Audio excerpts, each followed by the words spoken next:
Assalamualaikum warahmatullahi wabarakatuh. Waalaikumsalam warahmatullahi wabarakatuh. Bismillahirrahmanirrahim. Alhamdulillahi rabbil alamin. Wal aqibatu lil muttaqin. Wala udwana illa 'alal zalimin. Wassalatu wassalamu ala ashrafil anbiya'i wal mursalin imamil muttaqin sayyidil ghurril muhajjalin wa ala alihi wa ashabihil mujahidin at-tahirin amma ba'du. Saudara-saudara kaum muslimin rahimakumullah. Nabi Musa alaihi salam adalah salah seorang nabi yang termasuk di dalam kelompok ulul azmi, 5 di antara yang terbesar. Beliau mendapat gelar kalimullah, artinya rasul yang pernah diajak dialog langsung oleh Allah subhanahu wa ta'ala. Seperti yang kita maklum bahwa di zaman Nabi Yusuf alaihi salam, beliau membawa serta seluruh keluarganya untuk tinggal di Mesir. Maka berkembang biaklah keturunan Bani Israel di tanah Mesir. Sampai di zaman pemerintahan Ramses II yang merasa khawatir dengan semakin banyaknya keturunan Bani Israel di Mesir akan menghancurkan kekuasaan daripada kerajaannya. Ramses II inilah yang kita kenal sebagai Fir'aun di zaman Nabi Musa alaihi salam. Maka terjadilah kemudian kebijaksanaan yang tidak bijaksana. Orang-orang tua dari Bani Israel dikerjakan secara paksa, membangun bangunan-bangunan mercusuar. Kemudian bayi-bayi dari Bani Israel dibunuh. Orang tuanya disuruh kerja paksa, bayi laki-lakinya dibunuh. Dengan target agar Bani Israel hapus dari permukaan bumi ini. Tetapi kehendak Allah pasti juga akan terjadi. Maka lahirlah Nabi Musa alaihi salam, yang kelahirannya disembunyikan oleh orang tuanya dari pengetahuan umum. Namun bagaimanapun disembunyikan, kekhawatiran itu datang juga di hati ibu Nabi Musa alaihi salam. Allah kemudian memberikan ilham kepada ibu daripada Nabi Musa. Masukkan anakmu ke dalam satu peti, hanyutkan di sungai Nil. Itu dilakukan oleh ibu Nabi Musa alaihi salam. Dimasukkannya bayi Musa ini ke dalam peti, ditutup rapat, dihanyutkan di sungai Nil. Kemudian ibu tadi memerintahkan saudara perempuannya untuk mengikuti kemana peti ini hanyut di bawah arus sungai Nil. Adapun peti ini kemudian hanyut dibawa oleh arus sungai Nil memasuki istana Fir'aun. Maka permaisuri atau istri daripada Fir'aun melihat peti hanyut itu, diperintahkan tentaranya untuk mengambil peti tadi. Manakala peti terbuka, berisi seorang bayi laki-laki yang sangat mungil, sangat gembiralah istri daripada Fir'aun. Diusulkannya kepada suaminya agar bayi laki-laki tadi diambil saja, dijadikan sebagai anak angkat, dipelihara dan dibesarkan dalam istana. Fir'aun menerima usul daripada istrinya. Maka sejak saat itu dijaga, dipelihara dan dibesarkanlah Nabi Musa alaihi salam di lingkungan istana Fir'aun laknatullah alaihi. Begitulah ia memasuki masa remajanya, tumbuh sebagai anak angkat daripada Fir'aun dengan segala fasilitas yang serba cukup di dalam istana Fir'aun. Sampai pada masanya di mana ia kemudian menyadari bahwa ia sebenarnya bukan dari keturunan orang-orang Mesir, tapi berasal dari keturunan Bani Israel. Sehingga satu hari ketika ia keluar dari istana, ia bertemu dengan orang yang sedang bertengkar. Satu dari keturunan Bani Israel, satu lagi dari orang Mesir. Musa membantu orang Israel ini melerai perkelahian, tapi kemudian Nabi Musa memukul orang Mesir tadi, dan memang hebat, sekali pukul mati. Saudara-saudara, tidak sengaja Nabi Musa itu hanya memukul, memberikan peringatan, tapi mati. Ini disembunyikan oleh Nabi Musa, tapi bagaimanapun disembunyikannya, akhirnya toh tahu. Apalagi Fir'aun sejak awal memang sudah mendapat firasat.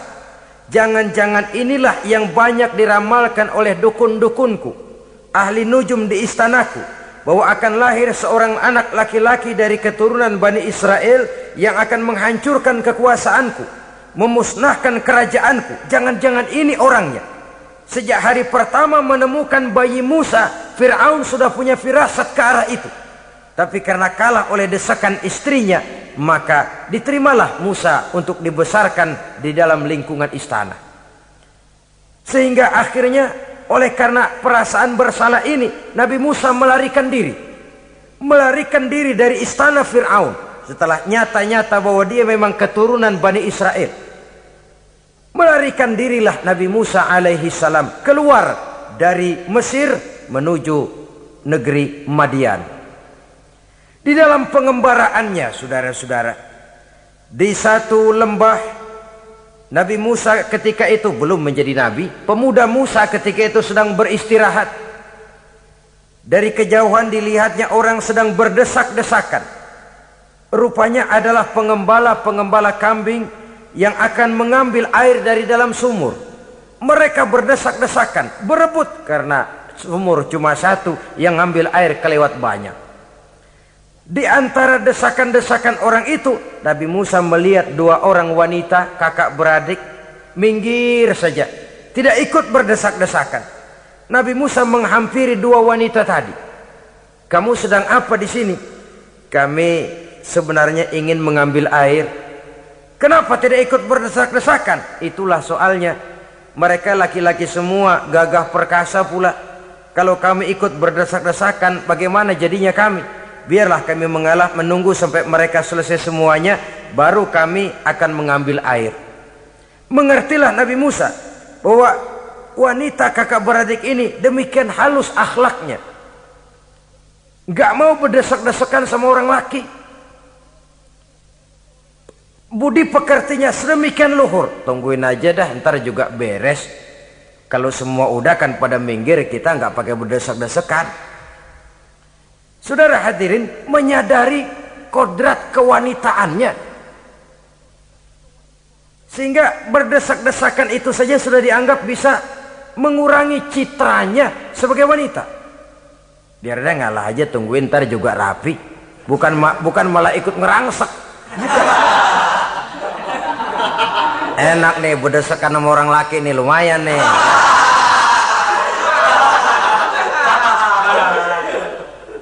Sepintas itu saja sudah cukup bagi Nabi Musa, pemuda Musa, untuk menilai akhlak daripada wanita itu tadi. Oh, kalau kamu nunggu begini aja lama, kata Nabi Musa. Sudah, sini saya tolongin. Diambil embernya, Nabi Musa ikut berdesakan. Karena Nabi Musa memang kuat badannya, gak lama sudah dapat air. Sodorkan ke sana. Si wanita segera tahu bahwa pemuda ini begitu baik budi pekertinya, mau menolong orang yang dalam kesusahan. Akhirnya, bagaimana kalau kamu ikut saja ke rumah saya? Bapak saya sudah tua, senang hatinya kalau kamu ikut ke rumah, kenalan sama bapak saya. Ayolah, ayolah, berangkatlah. Dalam perjalanan, si wanita ini berjalan duluan, Nabi Musa di belakang. Kemudian Nabi Musa bilang, sebentar, saya duluan, kamu belakangan. Kenapa rupanya? Angin nakal bertiup menghembus pakaian si wanita, sehingga memberikan gambaran yang agak jelas tentang warna, bentuk, postur badan si wanita itu tadi. Sekarang Musa yang menunjukkan budi pekerti yang luhur. Gak mentang-mentang ditiup angin, nah mumpung nih.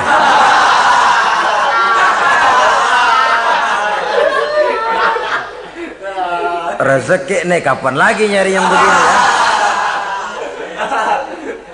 Jadi dua-duanya sudah menunjukkan satu akhlak yang sangat luhur. Dan manakala sampai di rumah si wanita kakak beradik tadi, diceritakanlah halnya bahwa dia ditolong oleh seorang pemuda. Inilah orangnya. Sangat bersukacitalah hati orang tua kedua wanita itu tadi. Lalu usul si wanita tadi, Pak, kita kan di sini banyak punya kambing, nggak ada yang bantuin gembala. Bapak sudah tua. Kalau ini orang kita minta tinggal di sini saja, gimana Pak? Ya terserah kamulah. Akhirnya Nabi Musa tinggal di sana. Menurut satu riwayat 8 tahun ikut mengembalakan kambing.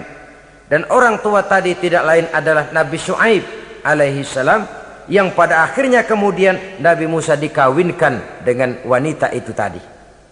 Setelah berumah tangga, Nabi Musa ingat kembali bahwa ia sesungguhnya keluar dari Mesir karena menghindarkan diri.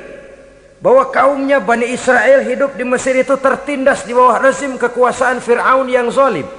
Dikerjakan secara paksa, wanita dipermalukan, bayi-bayi laki-laki dibunuh. Tergerak hatinya. Dia sudah enak, punya mertua bijaksana, punya istri cantik, hidup tenang sebagai pengembala kambing. Tapi nurani kebangsaannya berontak. Saya tidak boleh bersenang-senang sementara bangsa saya ditindas. Saya tidak boleh menari di atas bangkai saudara saya. Saya tidak boleh tersenyum di atas penderitaan saudara-saudara saya. Saudara-saudara saya Bani Israel merintih di bawah penindasan Fir'aun. Saya harus membebaskan mereka. Diceritakanlah hal ini kepada mertuanya. Wah, ya kalau pakai bahasa mertua, saya mau kembali ke Mesir. Untuk apa Musa? Untuk menyelamatkan saudara-saudara saya Bani Israel yang masih dalam cengkraman kezaliman rezim Fir'aun. Saya harus membebaskan mereka. Ya kalau memang itu tekadmu nak, berangkatlah. Bapak mengiringimu dengan doa. Berangkatlah Nabi Musa bersama istrinya. Sampai ketika beliau sedang istirahat di satu lembah, dari kejauhan beliau melihat ada api menyala. Beliau berkata kepada istrinya, kau tunggu di sini. Tidak lama saya akan kembali. Saya akan menghampiri api itu. Berangkat Nabi Musa ke arah api menyala tadi. Makin didekati makin terang sinarnya. Sampai kemudian terdengar suara, ya Musa, inni ana rabbuka fakhla' na'laik.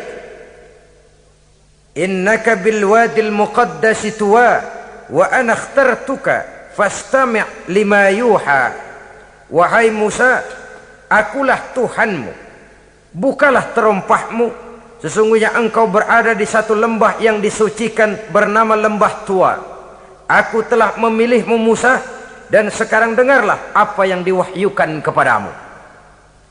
Pada saat itulah turun wahyu pertama, dan resmilah sudah Nabi Musa diangkat menjadi Rasul oleh Allah Subhanahu wa ta'ala di satu lembah di Bukit Tursina. Apa wahyu yang pertama turun? Bunyinya, innani anallah la ilaha illa ana fa'budni. Sesungguhnya aku inilah adalah benar-benar Tuhanmu, tidak ada Allah selain daripada aku, maka hendaklah engkau hanya beribadah menyembah kepada aku. Ini umum saudara. Semua Rasul yang diutus Allah, inilah ajaran prinsipnya. Anallah la ilaha illa ana. Akulah Allah Tuhanmu, tidak ada Tuhan lain selain Allah. Semua Rasul membawa ajaran ini. Oleh sebab itu, bukan hanya sekadar percaya kepada Tuhan saja yang penting. Sudahlah, pokoknya kan percaya kepada Tuhan. Iya, Tuhan yang mana?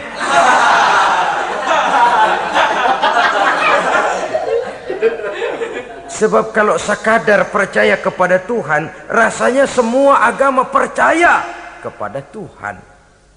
Begitulah orang Hindu percaya kepada Tuhan, tapi Tuhan menurut mereka Trimurti, Wisnu, Shiva, Brahma. Orang Buddha percaya kepada Tuhan, tapi Tuhan dalam pandangan mereka ada Tuhan kecil Hinayana, ada Tuhan besar Mahayana. Orang Majusi juga percaya kepada Tuhan, tapi Tuhan dalam pandangan mereka ada Tuhan kebaikan namanya Ahriman, ada Tuhan kejahatan namanya Ahura Mazda. Orang Nasrani juga percaya kepada Tuhan, tapi Tuhan kata mereka dalam bentuk Trinitas. Tuhan Anak, Tuhan Bapa, Ruhul Kudus.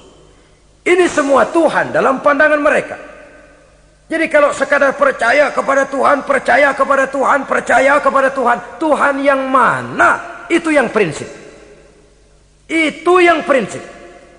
Sebab salah kita dalam mempercayai Tuhan, kita akan terjebak ke dalam penyakit. Kalau tidak kufur, syirik. Dan dua-dua itu bapak moyangnya dosa. Sebab itu Islam menyelamatkan kita masyarakat manusia. Ya ayyuhan nasu ubudu rabbakumul ladzi khalaqakum.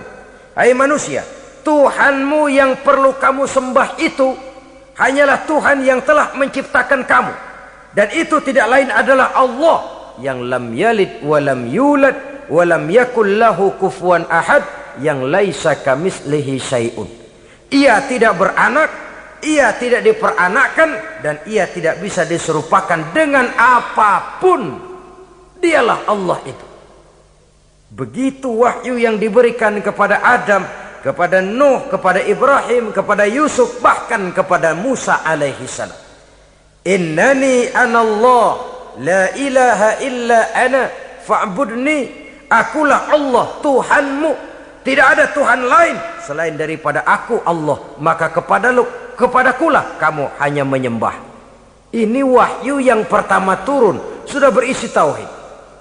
Jadi hakikatnya agama Yahudi, saudara, adalah agama tauhid, agama monoteis, agama yang mengajarkan hanya ada satu Tuhan untuk seluruh alam, dan Tuhan itu adalah Allah subhanahu wa ta'ala. Sebab itu syahadat orang Yahudi bunyinya begini: Shema Yisrael Yahweh Elohenu Yahweh Echad. Nah, ini syahadatnya orang Yahudi. Itu perbedaan bahasa Suryani Ibrani dengan bahasa Arab. Kita Isma itu bahasa Arab, dia Shema. Isma, Shema. Shema Yisrael Yahweh Elohenu Yahweh Echad. Ahad Echad.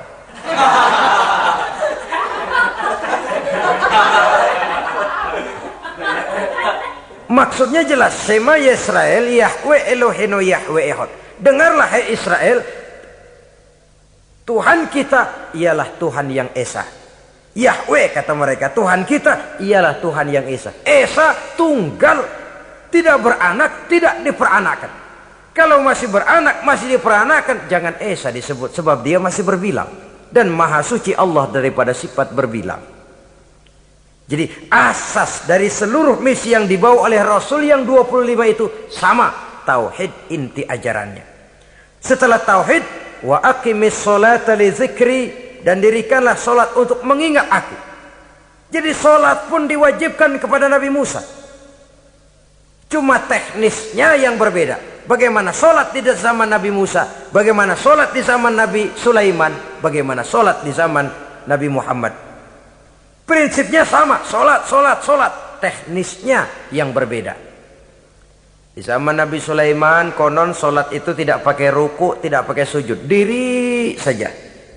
Makanya Nabi Sulaiman itu menurut riwayat meninggalnya dalam posisi berdiri. Artinya apa? Dalam keadaan solat beliau itu. Bukan diri ngejedek kayak kita nungguin bus, bukan.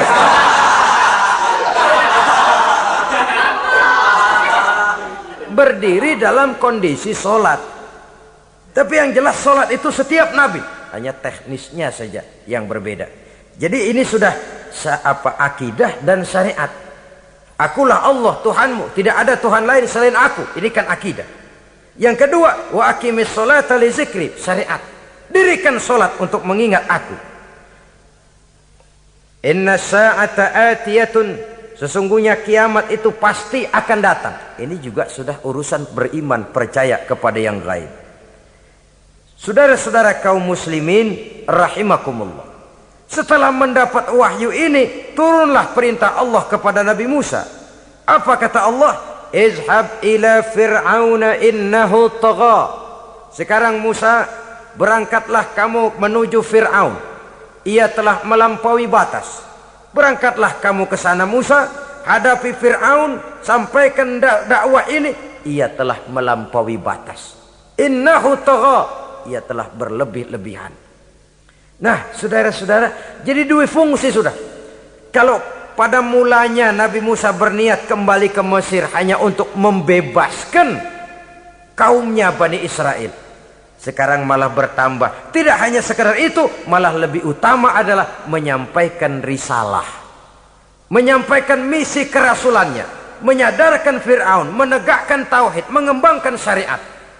Bertambahlah tugas Nabi Musa sebagai pejuang bangsa, juga sebagai mujahid, pejuang agama. Pada mulanya sebagai pejuang bangsa tuh, artinya Nabi Musa ini kembali kepada Fir'aun di Mesir, tujuannya tadi kan cuma untuk membebaskan Bani Israel kaumnya. Ini pejuang bangsa. Tapi di tengah jalan ia mendapat wahyu.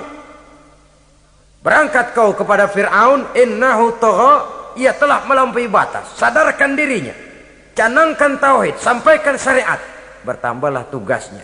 Lebih daripada sekedar pejuang bangsa, ia juga pejuang agama, pejuang tauhid. Dwi fungsi. Kadang-kadang ada pejuang agama tapi tidak pejuang bangsa. Kadang-kadang ada pejuang bangsa tapi tidak pejuang agama. Nah, saudara-saudara kaum muslimin rahimakumullah, idealnya ya kedua-duanya. Ya pejuang agama, ya pejuang bangsa juga. Mendapat tugas seperti ini, apa permohonan Nabi Musa alaihi salam? Beliau berkata, qala rabbi shrah li sadri wa yassir li amri wahlul 'uqdatam min lisani yafqahu qawli waj'al li waziran min ahli Haruna akhi usdud biha uzri. Ini permohonan Nabi Musa ketika dilantik menjadi rasul, diberikan tugas, berangkat kau ke Mesir, sampaikan risalah ini kepada Fir'aun karena ia telah melampaui batas. Apa permohonan Nabi Musa? Rabbi syrah li sadri, ya Allah, lapangkan hati saya.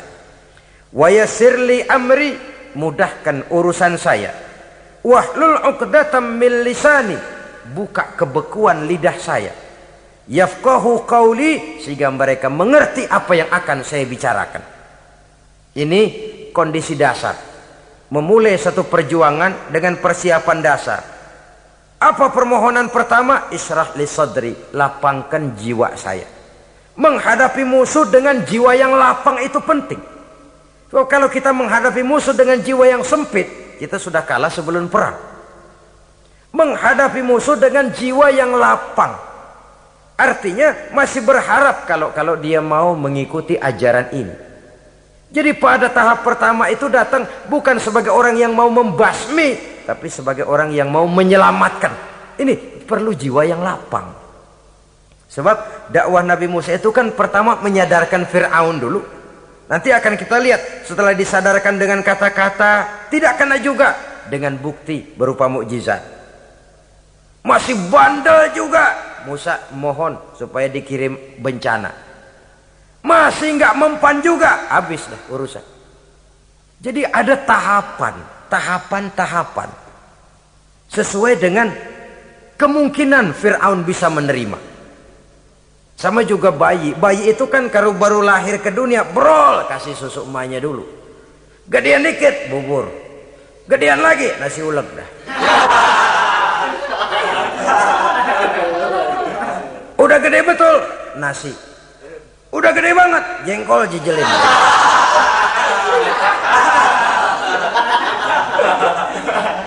Jadi ada semacam tahapan. Kalau begitu lahir dikasih jengkol kan habis. Peringatan dulu.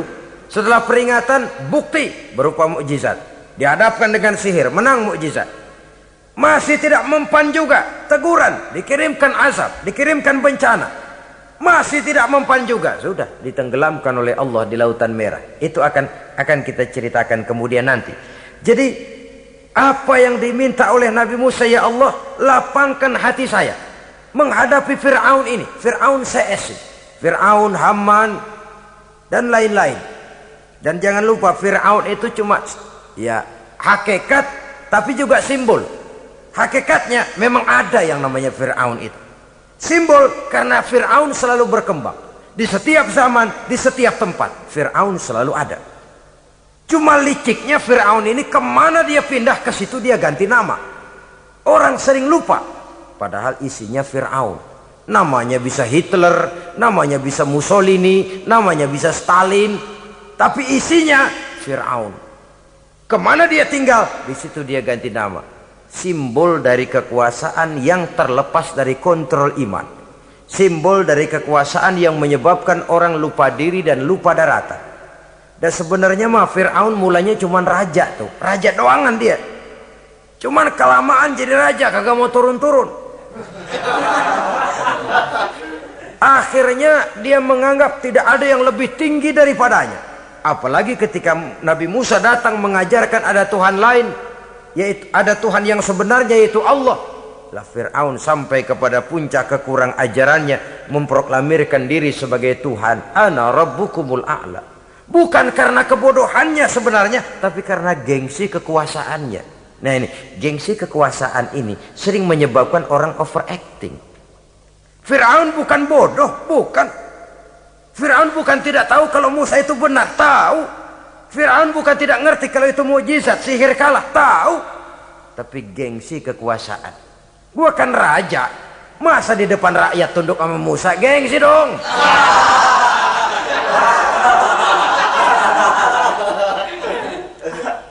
Cobalah lihat, gengsi kekuasaan sering membuat orang mau menginjak-injak kebenaran, mau membohongi hati nuraninya sendiri, mau membohongi kolbinya, hatinya.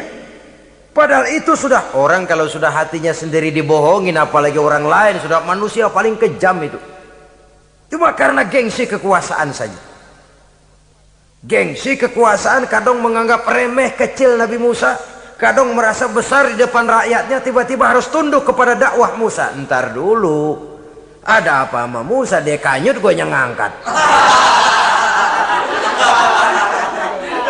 Iya toh, peristiwa di Sungai Nil itu. Karena aku yang nyelamatin, aku yang besarkan dia di istanaku. Gengsi kekuasaan sering menyebabkan orang overacting. Bukan karena kebodohannya, dia tahu itu benar, tapi dia berat untuk mengikutinya. Kenapa? Gengsi kekuasaan. Inilah watak Fir'aun. Oleh sebab itu Nabi Musa minta, ya Allah, lapangkan hati saya menghadapi orang kayak Fir'aun ini. Wa yassirli amri, dan mudahkan urusan saya. Ini orang berjuang itu, saudara, setelah segala taktik dan strategi dibicarakan, segala persiapan fisik disiapkan, jangan lupa wa yassirli amri, ya Allah, mudahkan urusan saya. Sebab sepanjang yang bisa kita lakukan hanyalah berusaha dan berusaha. Kepastian, ketentuan, hak prerogatif daripada Allah Azza wa Jalla. Kalau Allah memberikan kemudahan, satu dunia orang mau menghadang, no problem. Kalau Allah sudah memberikan kemudahan, satu dunia orang mau mendatangkan kesulitan, gak ada gunanya. Wa yassirli amri, mudahkan kiranya urusan saya ini ya Allah. Karena sudah terbayang oleh Musa. Pertama, faktor psikologis. Bagaimanapun Fir'aun itu kan bapak angkat sendiri. Ya orang kalau nasihatin orang lain barangkali nggak terlalu jadi beban moral. Tapi kalau sudah menasehati orang yang pernah mengasuh dan membesarkan dia, itu kan beban moral. Sulit posisi ini. Apalagi kekuasaan mutlak berada di tangannya, tentaranya gagah perkasa. Wa yassirli amri, mudahkanlah urusan saya ya Allah. Lapangkan hati, mudahkan urusan. Saudara-saudara kaum muslimin rahimakumullah. Permohonan yang ketiga dari Nabi Musa setelah minta dilapangkan hati dan dimudahkan urusan, wahlul 'uqdatam min lisani, bukalah kebekuan lidahku. Satu riwayat menjelaskan bahwa Nabi Musa memang agak gagap kalau bicara. Riwayat lain menjelaskan bahwa beliau agak sedikit cadel. Tapi yang jelas, minta agar dibukakan kebekuan lidah. Ini mengandung satu pelajaran. bahwa cara menyampaikan sesuatu akan sangat menentukan sesuatu itu sendiri. Sesuatu yang baik, kalau salah cara kita mengucapkannya, salah cara kita menyampaikannya, jadi tidak baik kesan orang. Ini soal ucapan. Soal hati itu Allah saja yang tahu. Tapi kan orang sebelum tahu hati ini, omongan yang didengar, tingkah laku yang dilihat. Maka ini yang diminta oleh Nabi Musa alaihissalam. Misi risalah ini berat. Menyampaikan pesan ilahi ini tidak ringan. Kalau salah saja ngomong, akan timbul kesalah pengertian. Oleh sebab itu, wahlul 'uqdatam min lisani, bukalah kebekuan lidah saya ini, supaya lancar bicara untuk menyampaikan yang hak, menghancurkan yang batil. Cara kita menyuguhkan sesuatu sangat menentukan sesuatu itu sendiri. Saudara datang ke rumah saya, yang saya suguhkan cuma segelas teh pahit dan singkong goreng, tapi kalau dengan kata-kata yang menyentuh, enak didengar telinga, nggak berasa tuh singkong goreng. Sebaliknya yang disuguhkan makanan mahal, mewah, lezat, caranya kasar, omongannya nggak enak didengar. Makan dah sikat abisin deh, gue tau lu lapar, abisin deh.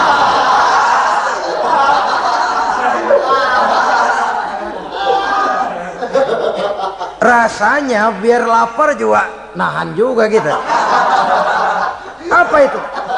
Bukan makanannya yang tidak enak, bukan kita nggak doyan, bukan caranya itu loh, caranya. Nah, Islam ini agama yang baik. Kalau disampaikan dengan kata yang tidak baik, akan timbul, oh Islam kok gitu ya. Nah ini yang tidak diinginkan oleh Nabi Musa. Wahlul 'uqdatam min lisani. Kita begitulah dalam kehidupan ini, kadang mendengar satu ceramah bisa berurai air mata, bisa histeris, bisa gembira. Kenapa? Kepandaian orang menyampaikannya. Bicara dia 2-3 jam, rasanya baru 5 menit, baru sebentar kok tahu-tahu sudah selesai. Ada yang udah setengah jam, baru seperempat jam ngomong, udah rasanya udah kayak 3 jam.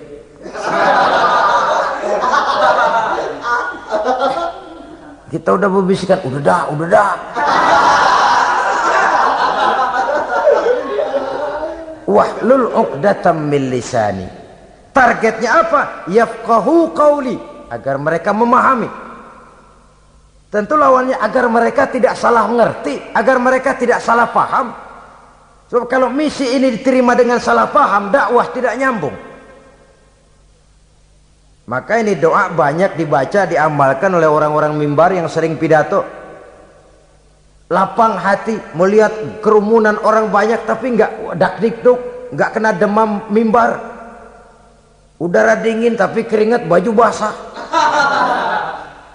Saudara hadirin yang saya hormati, lalu permohonan yang selanjutnya daripada Nabi Musa alaihissalam, waj'al li waziran min ahli, dan jadikanlah bagiku seorang pembantu dari keluargaku.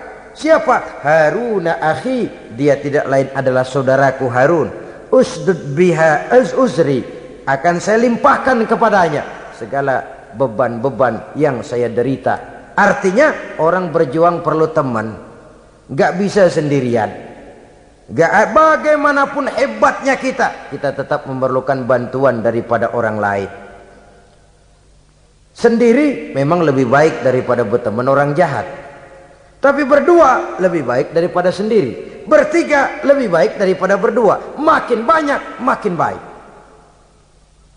Untuk satu persoalan yang besar, memerlukan kebersamaan. Begitulah Nabi Musa memberikan contoh. Saya tidak bisa berjuang sendiri. Saya minta dibantu oleh saudara saya Harun. Jadikan dia pembantu saya. Tempat saya membagi suka dan duka dalam perjuangan ini. Tempat saya bercerita, tempat saya mengeluh, tempat saya melarikan persoalan.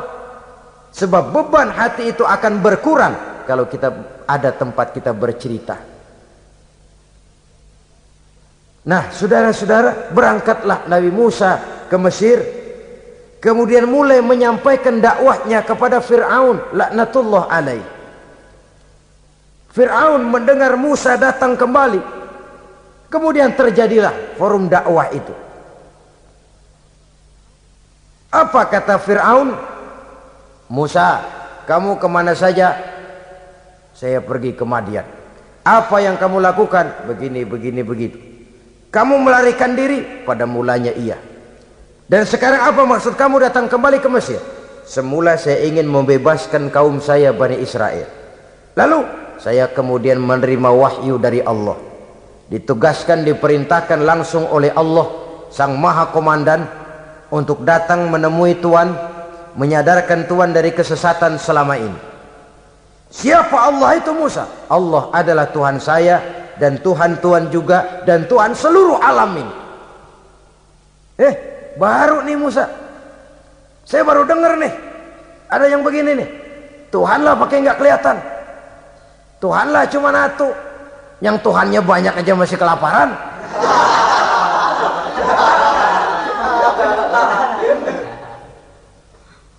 Di mana Tuhan? Tuhan saya bersemayam di aras, tempat yang sangat tinggi.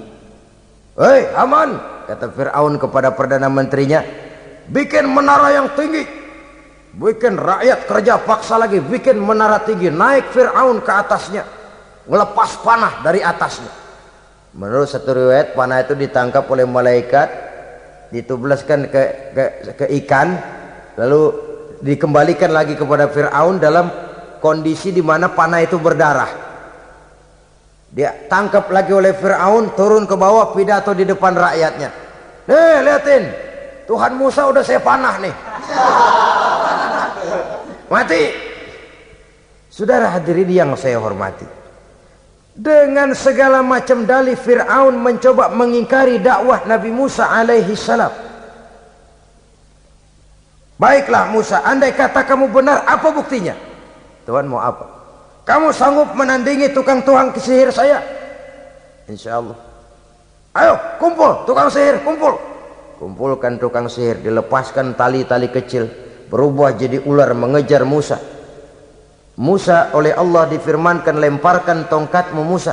Musa melemparkan tongkatnya. Tongkat Musa kemudian berubah menjadi ular besar yang menerkam ular-ular kecil tadi. Habis itu ular kecil ciptaan tukang sihir Fir'aun. Begitu hebat mukjizat yang diberikan Nabi Musa, dan Fir'aun tahu itu mukjizat, tapi dia ingkar juga, tidak mau beriman. Sudah nyata bukti, sudah jelas saksi, dia tetap ingkar. Akhirnya Nabi Musa berdoa memohon kepada Allah, Rabbana innaka ataita fir'auna wa mala'ahu zinatan wa amwalan fil hayatid dunya. Wahai Allah, sungguh engkau telah memberikan kepada Fir'aun dan para pembesarnya zinatan, segala macam perhiasan, wa amwalan, dan segala macam harta benda, fil hayatid dunya, di dalam kehidupan dunia ini. Rabbana liyudillu an sabilik, semuanya hanya menyebabkan mereka jadi sesat dari jalanmu. Rabbana tmis ala amwalihim, ya Allah binasakanlah mereka di dalam hartanya. Wasdud ala qulubihim, tutuplah pintu hatinya. Fala yu'minu hatta yarawul azab al-alim, mereka tidak akan beriman sampai mereka melihat azab yang sangat pedih. Sudah dibuktikan dakwah baik-baik tidak mempan, bukti berupa mukjizat tidak kena, sampai dikirimkan teguran berupa berbagai macam bencana masih tidak juga beriman. Akhirnya Nabi Musa memutuskan, kalau begitu menyelamatkan kaum dululah. Kaumnya Bani Israel dibebaskan dari perbudakan, dibawa oleh Musa keluar dari Fir'aun, dari Mesir, dikejar oleh Fir'aun. Dalam pengejaran ini sampailah Nabi Musa di tepian Laut Merah. Buntu, depan laut, belakang tentara Fir'aun. Maju kecebur, mundur kepergok musuh, nggak ada pilihan lain. Dalam kondisi seperti ini, Allah subhanahu wa ta'ala berfirman kepada Musa, lemparkan tongkatmu ke laut, hai Musa. Musa melemparkan tongkatnya ke laut, terjadilah mukjizat. Laut terbelah, jalan muncul ke permukaan laut. Lewat Musa di jalan itu, Fir'aun terus mengejar. Ketika Musa sampai di tepian sebelah sana, Fir'aun masih di tengah jalan. Laut menutup kembali, hilang itu jalanan. Fir'aun dan seluruh tentaranya tenggelam di Lautan Merah, mati. Pada saat kondisi seperti itulah Fir'aun dalam keadaan menghadapi sakaratul maut, napas cengap-cengap, hampir putus di leher, berkata dia, amantu bi Rabbi Musa wa Harun. Kalau begini mah saya juga percaya dah sama Tuhan, percaya dah sama Tuhannya Musa dan Tuhannya Harun. Kata malaikat maut, kemarin kemana mas?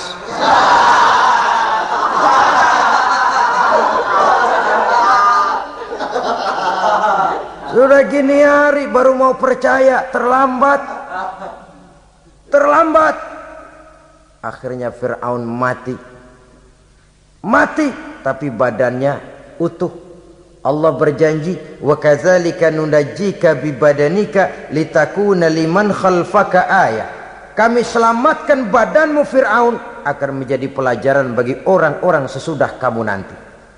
Fir'aun mati tapi badannya selamat terdampar di tepi pantai oleh rakyat Mesir. Wah, ini raja kita nih, raja kita ketemu hidup mati.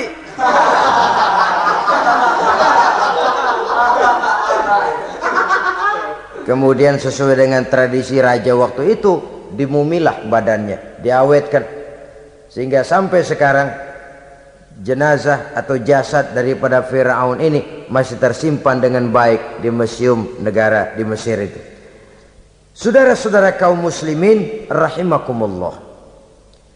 Jadi satu hal yang bisa kita ambil pelajaran daripada riwayat perjalanan dakwah Nabi Musa ini, bahwa dakwah menyampaikan risalah memang bukan jalan lurus dan licin bertabur bunga di kanan kirinya.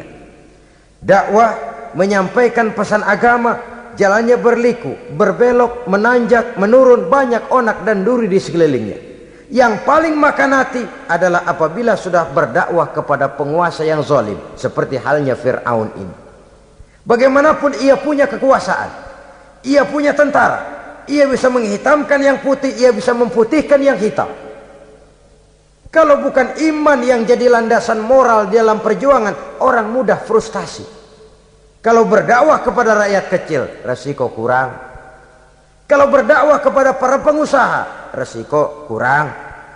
Kalau berdakwah kepada kelompok-kelompok yang tidak memegang kekuasaan, resiko kurang. Tapi kalau sudah kelompok memegang kekuasaan, yang tersinggung gengsi kekuasaannya, disitulah resikonya sedemikian besar. Ini yang dihadapi oleh Nabi Musa alaihi salam. Tapi yang dijalaninya dengan tabah, dengan tekun. Karena kebenaran memang bisa ditekan, tapi satu hal yang jelas, kebenaran sama sekali tidak akan bisa dikalahkan. Buat sementara dia bisa ditekan, tapi lambat atau cepat dia pasti akan muncul ke permukaan, dan kebenaran jugalah yang akan tampil sebagai pemenang. Sebenarnya kurang apa Fir'aun? Kekuasaan mutlak berada di tangannya. Seluruh menteri-menterinya adalah pendukungnya belaka. Rakyat dipaksa untuk takut dan taat kepadanya. Dia adalah kekuasaan tunggal di Mesir. Sementara kaum Bani Israel berada di bawah penjajahannya, penindasannya, kesewenang-wenangannya. Dan bahkan ketika Nabi Musa sudah menyampaikan dakwahnya, Fir'aun malah sempat mengungkap jasa. Musa, kamu kok sekarang bisa begitu? Enggak ingat ya dulu kamu hanyut di sungai Nil, istri saya kan yang angkat, saya yang besarkan di istana saya. Kok sekarang kamu bisa ngelawan saya sih? Ini biasa. Apa jawab Nabi Musa? Kenikmatan yang kau berikan kepada saya belum seberapa ketimbang penghinaanmu kepada kaum saya Bani Israel. Jangan kau menyangka Fir'aun, kalau kau bikin senang, saya lalu akan mau mengkhianati bangsa saya sendiri. Tidak. Sama sekali kesenangan yang kau berikan kepada saya tidak akan menutup mata saya dari kondisi yang dihadapi oleh kaum saya, oleh umat saya. Mereka tersiksa, mereka menderita, mereka merana. Haruskah saya lupakan mereka cuma karena saya sudah tinggal di istanamu, engkau yang membesarkan? Padahal kau pun membesarkan saya bukan karena kemauanmu. Desakan daripada istrimu. Jangan ngitung-ngitung jasa Fir'aun. Andai kata pun jasamu ada kepada saya, belum seberapa ketimbang penghinaanmu kepada bangsa saya Bani Israel. Di situ Nabi Musa menunjukkan sifat nasionalisme yang sangat tinggi, rasa nasionalisme yang sangat mendalam. Kadang-kadang kan orang ya seperti di zaman penjajahan Belanda, karena diangkat jadi tuan tanah bangsanya sendiri diinjak-injak. Karena diangkat jadi centeng dikit dah kumis mbaplang dah bukan main. Bangsanya sendiri diinjak-injak. Fir'aun mengingatkan ini, kalau cara kita lo gede di sini, makan di sini, segala macam di sini dah. Masa lupa kacang sama kulitnya? Kasarnya mah lu bisa begini nih Musa nih, gue yang rawatin lo. Saya yang menjagamu, mengangkatmu dari sungai Nil. Masa sekarang sudah gede begini kamu mau berhadapan dengan saya? Punya pikiran dong dikit kalau cara kita. Mikir dong, mikir. Dulu lagi kayu di Nil, siapa yang angkat? Musa tidak membantah. Betul itu Fir'aun, betul. Tapi apalah artinya semua itu ketimbang penghinaan yang engkau berikan kepada bangsa saya? Saya tidak mungkin menari-nari di atas bangkai umat saya. Saya tidak mungkin bersenang-senang di atas penderitaan kaum saya. Dan saya tidak mungkin senyum ceria di atas derita daripada kaum saya. Dengan tidak melupakan jasamu, saya tidak akan merubah pendirian saya. Saya ingin membebaskan penjajahan. Saya ingin membebaskan kaum saya Bani Israel dari belenggu penindasan. Kalau engkau sudah tidak mau mendengar dakwah yang saya sampaikan, tidak mau bertuhan Allah, tidak mau menyembah kepadanya, tetap dengan keangkuhan dan kesombonganmu sekarang ini, okelah, berjalanlah dengan keyakinanmu. Tapi saya harus membebaskan kaum saya Bani Israel. Saudara-saudara kaum muslimin rahimakumullah, itulah jalan dakwah, jalan menyampaikan risalah agama, risalah Islam. Sekali lagi, bukan jalan lurus bertabur bunga, tapi agama memberikan ajaran, balighu anni walau ayat, sampaikan dari aku walaupun cuma sekedar satu ayat saja. Tugas ini memang mulia tapi berat. Tugas ini memang terhormat tapi penuh resiko. Ya kalau menyampaikan asal sekedar menyampaikan, sudahlah, pokoknya nyampein, percaya syukur kagak udah dah. Bukan cuma sekadar itu, ada semacam tanggung jawab moral. Maka kondisi dasar yang dilakukan oleh Nabi Musa, permohonan yang tadi itu, ya Allah lapangkan hati saya. Jalan ini penuh onak dan duri, berliku, menanjak, menurun. Banyak halangan, tentangan, rintangan dan fitnahan. Kemudian mudahkan urusan saya. Menentang kekuasaan Fir'aun bukan perkara ringan, bukan urusan main-main. Menentang raja yang sedang berkuasa, kekuasaannya mutlak, otoriter pula, diktator murni Fir'aun itu. Mudahkan urusan saya menghadapi jalan ini ya Allah. Karena tidak mungkin menurut otak. Mana bisa kata kebiasaan, impossible kata rasio. Kalau Allah mau memudahkan, semua jalan akan terbuka dengan mudah. Tapi kalau Allah yang mempersulit, bagaimanapun matangnya perhitungan strategi, taktik, rencana, program, planning, kalau Allah mempersulit, jalan itu akan jadi buntu jadinya. Oleh sebab itu maka persiapan zahir harus diimbangi dengan persiapan batin. Untuk menegakkan sesuatu yang hak, menghancurkan sesuatu yang batil, sebagaimana yang dilakukan oleh Nabi Musa alaihi salam ini. Dan segala macam tantangan dihadapi oleh Nabi Musa. Kau menyampaikan risalah bahwa engkau Rasul? Ya. Kau punya bukti? Siap. Apa buktimu? Ini, tongkat dilempar jadi ular, tangannya dimasukkan ke saku baju, lalu dikeluarkan bersinar gemerlapan, lebih sinar dari lampu merkuri. Sampai Fir'aun silau dibuatnya bersudah Musa, sudah, masukkan tanganmu lagi, masukkan tanganmu lagi. Dia tahu, dia sadar itu bukan sihir, tapi lagi-lagi gengsi kekuasaannya. Sehingga pantas kalau Nabi pernah bersabda, afdalul jihad kalimatu haqqin inda imamin jair. Jihad yang paling besar adalah mengucapkan kebenaran di depan penguasa yang zalim. menyampaikan kebenaran di hadapan penguasa yang zalim. Tapi kan berat, saudara, sulit, apalagi kalau belum apa-apa udah ngeri. Udah jangan dah.